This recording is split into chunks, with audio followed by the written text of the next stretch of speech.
Hello everyone. I wanted to do a quick video on white worms. I've done several videos on them. I've been keeping white worms for, I guess, probably close to 15 years. And I wanted to show you how I do them today and tell you what's different from when I started with them so many years ago. I watch so many videos or read articles of people about how they raise some kind of live food one way or another. And so often what occurs to me is like, that's a really nice video, but do you actually do that? Do you do that more than a week? Or after 2 months are you so sick of it that you do something else? So I thought I would show you that. I've had one culture of white worms that I got from Jim Graham many years ago. And it is still the white worm culture that I'm using. So the elements that are, I still use whole wheat bread. I've been using Arnold's for I don't know how many years. I get almost no waste. The worms or the bacteria eat all of it. I have the same number, so I use 2 slices. Sometimes I use a slice and a half, but as a rule it's 2 slices. Set it out and let it thaw just a little bit before I cut it up. I still use some kind of all-natural yogurt or kefir. This is a White Mountain yogurt. It's whole milk and live cultures. You want those cultures because that's what the worms actually eat. They eat. And I still use the yeast flakes. Many years ago I used algae wafers or dog food, and that works really good. But if you really want to step up production, still a little too frozen, go to the yeast flakes. They provide a tremendous amount of nutrition, which means your worms are wonderfully gut loaded that you feed to your fish with all kinds of good things. So it needs to thaw just a little bit. There's kind of a trick to cutting bread. You want it to be partially frozen. See, this has gotten better already. Just out of the freezer for just a couple of minutes, and it is so much easier to cut, and it doesn't move around on you. It doesn't squish up. You can hold on to the pieces. So I cut the bread, then I add in the yogurt. A lot of people use milk. The nutritional difference between milk and yogurt is huge, and I am always about what kind of nutrition can I get into the water, into the worms, before I feed my fish. Yes, that was me licking the spoon. Kind of like making chocolate pudding. Somebody gets to lick the spoon. So I smear the yogurt around so that it covers the bread as much as possible.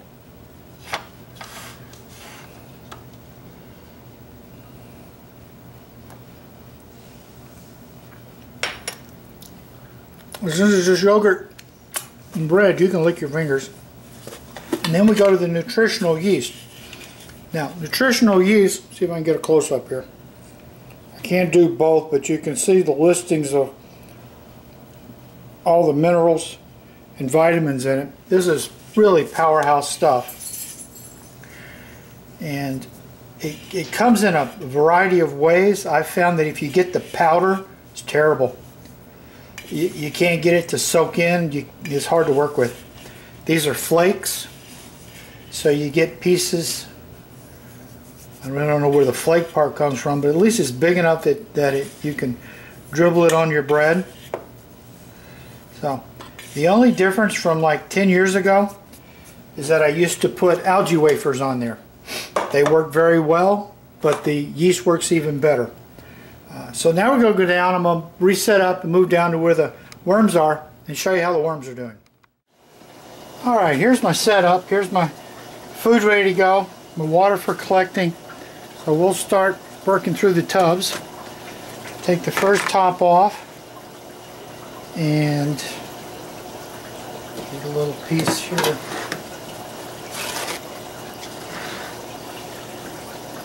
when there's some left like this, I take it out. I don't really worry about that there may be a few worms in it. And then in goes some fresh food. I cut these little slices because I'm going to try and keep the worms all over the place. So I'll put 4 pieces in, pull the plate back over. Nothing in here really to harvest. I mean, there's a little bit, but not really much. You don't want them all going great guns. You want a couple doing really good, a couple just about ready, and a couple going crazy. Now, this particular one here, I can't even get the food in until I can start getting the worms out. And just peeling the worms off here with my fingers. I think I can just rake them in. When they get like this, it's telling you that this culture, this particular media, is getting about ready to crash on me. So you want to harvest all the worms you can harvest. They'll collect along the sides, because basically what they're doing is they're abandoning the dirt. The soil has gotten really bad and they're not happy with it anymore. So they're starting to abandon it. Now, one way to slow this process down is to harvest really, really good. You don't get as much damage out of the soil if there's not as many worms. So you can tell, make sure we can see what we're doing here. In this middle area here, see, there's not as many worms. They're all through the soil, but there's not as many. So we're going to continue to feed this because we want to get these worms up and out of the soil. I'll move the food to the edge. That will encourage the worms to go to the sides and then up so that I can get them out. And wet your finger, slide your finger with a little rolling motion. You can harvest all of these. So I got one here that's about finished. That would be this one. The earlier one is not come into real good production yet. So I got one of each. Okay, one got 2 more tubs. And here's another one. I think I started this one about a week and a half ago. You can see it's starting to get some good numbers of worms. So I need to add a little more soil to it. I'm in the wrong room because I got a little better light in here than I do in the other room. So that's what that one's got going. And then I have another one that's just gone crazy. Absolutely crazy. Now, I'm going to zoom in on this because I want you to see how many worms we're going to get.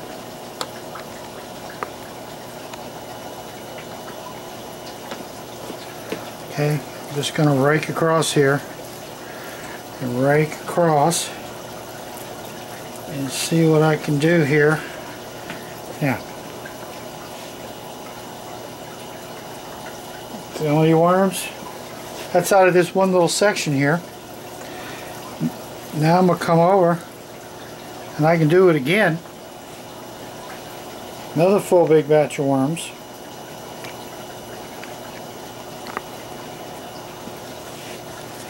Now, I keep these worms in a wine cooler.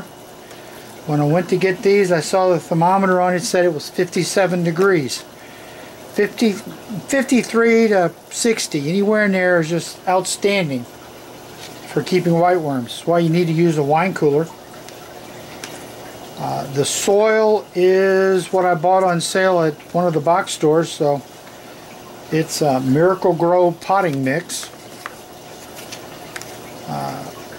My wine cooler takes a plastic container that's about 3/4 the size of a plastic shoebox. That's these things. I find them in Target. So here's our another container. We're going to pile the food in.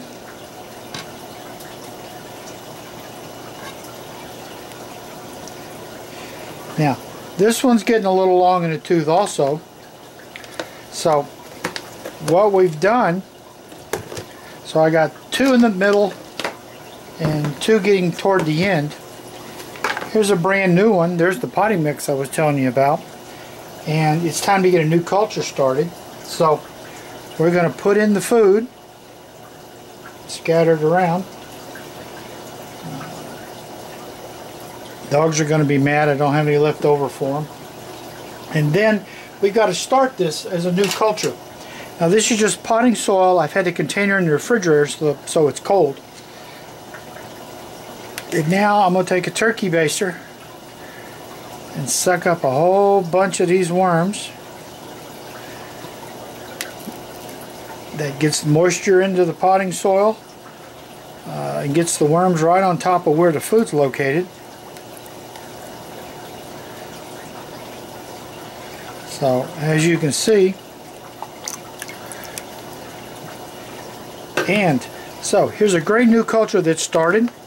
It's be off to a good start. I'll be feeding out of it in 2 weeks easily, and this will need to be rinsed obviously because the water is dirty. But as you can see, even after starting that culture, I have just got a huge quantity of worms ready to feed to the fish. So I've been doing this with the exception of changing from the algae wafers to brewer's yeast. I've been doing this the exact same way for 12-15 years. So this method works. It has worked all the way through, and there's no magic to it. You've seen exactly what I do. You can do this too. This stuff is, I have green, I have white, whatever I have handy. This is a Needlepoint Mesh. You can get it any kind of craft store. You can get it at Walmart. Comes in sheets about this big. I think you get 3 sheets for $3.50 or something, and just cut with scissors whatever you need. So that's how to do white worms. It's the way that's worked for me year in and year out. I have no plans on changing anything about it because I get more worms than I have any idea what to do with. So if you can get a hold of some white worms and you can use some food this size, here's the way that works year in and year out.